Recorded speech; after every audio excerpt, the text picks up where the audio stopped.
Hey everybody, it's Lon Simon. Another day, another NES clone console. This is the Res Plus from Retrobit, and this came in free of charge from their distributor called iNex, and I met them at CES, and they wanted me to check out this thing. We're going to have a full review of this up on my main channel at lon.tv. So let's take a look and see what we got inside of this here. So this is another device that runs with the original NES cartridges. It doesn't support ROMs or anything like that. So what you got here is a reset button, an on-off switch. I believe this is one of those NESs on a chip, so we'll see how well it performs. What I am looking at, though, are game consoles like this that do HDMI output at HD resolution. This is 720p. You also have composite outputs for traditional tube televisions, and you've got micro USB here to power it. Remember, again, it requires the original NES games. I will test this also with a couple of flash cartridges that I have here too, so we'll see how that works. It also comes with two controllers. I believe this one sells for $40. I'll double check the price on that.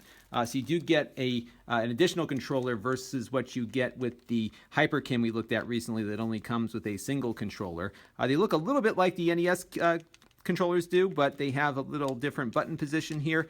Seems to be pretty decent. They are a little snappy, not as squishy perhaps as the original NES is, but it'll probably be good enough for reliving the retro past. These are, of course, Nintendo connectors, so any Nintendo controller, including the originals, will work on this one. Of course, the NES Classic has its own connector, but if you have an original Nintendo controller or a compatible Nintendo controller, this should work fine. So you got two controllers in the box there.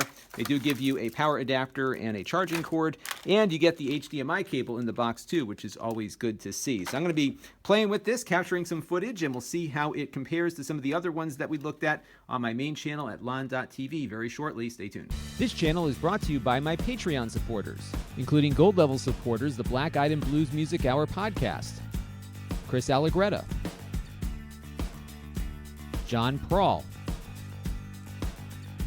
William Miller, and Charlie Walden. If you want to help the channel, you can by contributing as little as $1 a month.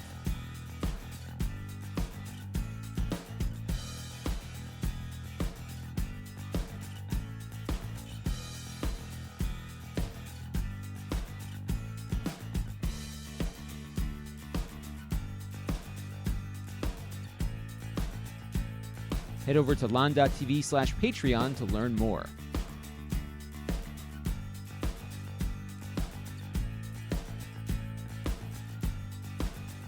And don't forget to subscribe. Visit lon.tv/S.